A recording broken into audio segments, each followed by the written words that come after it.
Magandang araw mga kaibigan. Bigyan natin ngayon ng reaction, opinion itong post ni Kipi Chu 9 hours ago. Sabi niya dito, abuso. So sinong nag-abuso? Sinong inabuso? Isinare niya ang post ng Go and the Guzman Law Office. Tungkol ito kay Colonel Hector Grijaldo na mag-aanim na buwan na hanggang ngayon nakakulong pa rin sa I think Quezon City Jail dahil kinontempt ng House of Representatives. Ito, basahin ko ang post. Go and the Guzman Law Offices has filed an urgent petition for the issuance of a writ of habeas corpus before the Court of Appeals on behalf of their client Police Colonel Hector Grijaldo Jr., seeking immediate release from what is described as arbitrary and unconstitutional detention by the House of Representatives Quad Committee or Quadcom.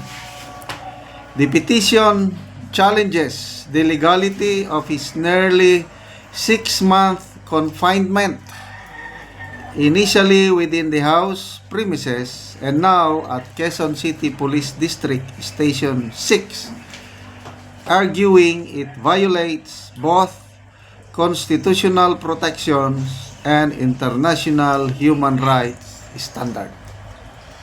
Okay, so full article. Tingnan ko kung may full article. Tingnan ko.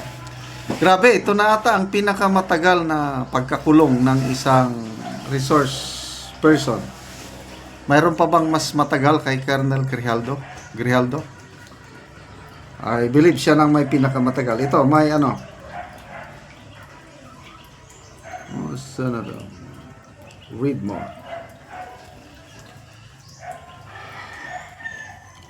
On May 23, 2025, Police Colonel Hector Grijaldo filed an urgent petition for issuance of writ of habeas corpus before the Court of Appeals in Manila through his counsel from Go and the Guzman Law Offices.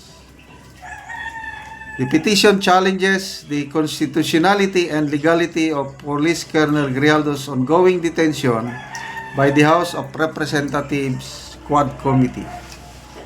Police Colonel Grijaldo has been held since 14 December 2024.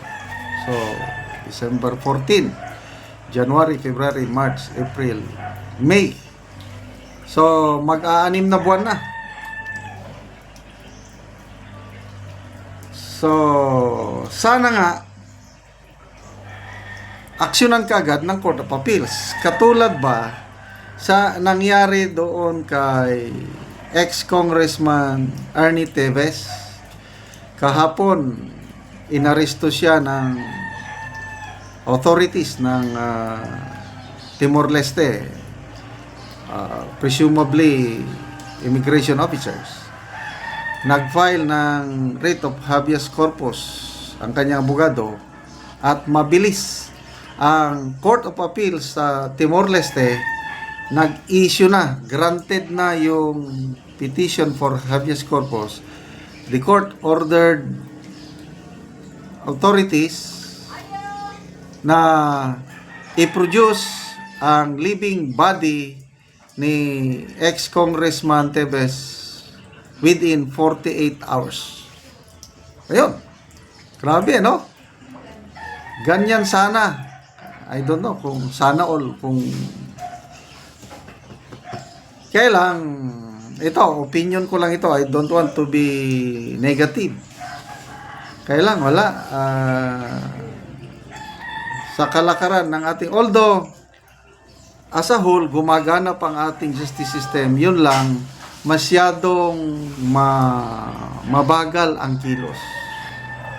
Talong-talo tayo talaga sa East Timor na in less than 24 hours, pag-file ng petition, umaksyon na yung korte at yun na, i-produce ang living body ni Ernie Teves within the 48 hours. So, anyway, matatapos naman ang termino ng 90th Congress. 19th mag-end ang 19th Congress June 30. So, may katapusan. So, isang buwan na lang ang paghihirap ni Colonel Grijaldo. Konting tiis na lang. Colonel Grijaldo, kung hindi man maaksyonan ng Court of Appeals of Manila itong urgent petition na ito, that's the price of standing for what is right. Ganyan talaga. Magbasa tayo ng mga few comments.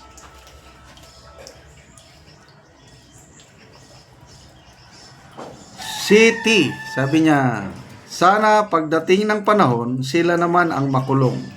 Napaka-lawless na ang PH. Oribes M. Lita, sa admin ni BBM, bawal na pala magsalita ng totoo kasi kung ayaw mo umayon sa gusto nila, ipapakulong ka nila. Kapit lang, Sir Grijaldo, may awa rin ang Diyos. Yes, may awa. Okay, ito, malala ko lang si Nelson Mandela sa South Africa. Ang tagal niyang nakulong. I don't know how many years. 28 years ba? Correct me if I'm wrong. Nagtiis. Hindi siya bumigay ng kanyang prinsipyo. Pinaglalaban niya ang equality ng race. Kasi doon, kung black ka, kawawa kang ilupig-lupigan, gidaog-daogan ng mga white. Oh. Nagtiis siya, paglabas niya, naging presidente. Ganyan lang talaga. May kanya-kanyang panahon. Sabi nga ni Tatay Digong natin, there's always a day of reckoning.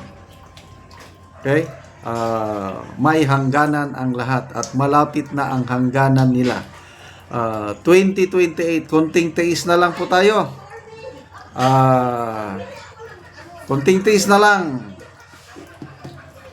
Babalik ang isang Duterte sa Malacanang at ang ating minamahal na Tatay Digong, tuloy lang po natin ang pagdarasal.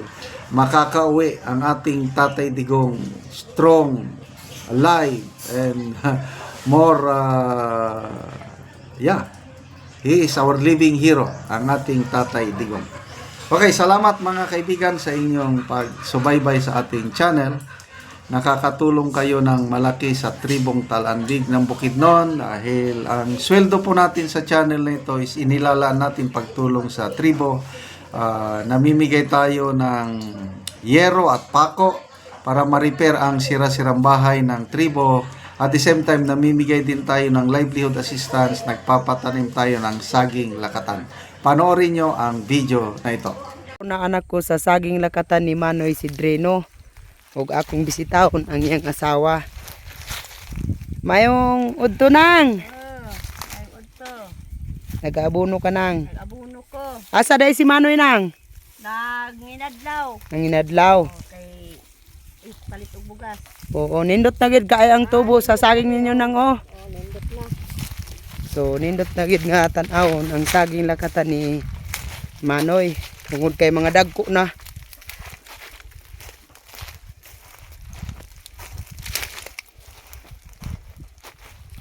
So kami tanan nga nagtanom dinhi og saging lakatan, 2,000 kapin na ni ang among tanom nga saging lakatan. So daghan-daghan na gyud og mga kita gyud nato nga dagko na gyud.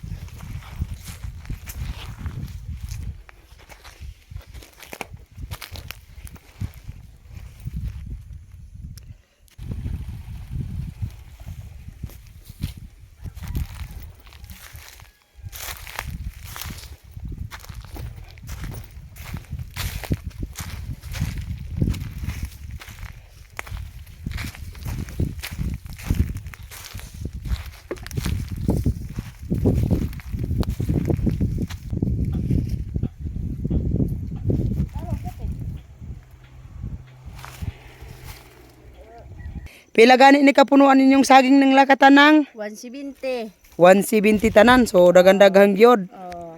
Og karon nang unsa imong maistorya bahin sa padayon sa pagpananom sa pagsuporta sa abono.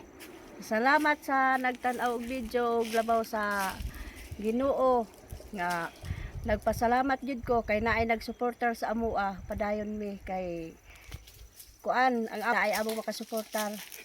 Salamat kayo Pati nang. akong mga estudyante. Oo. Salamat kayo nang.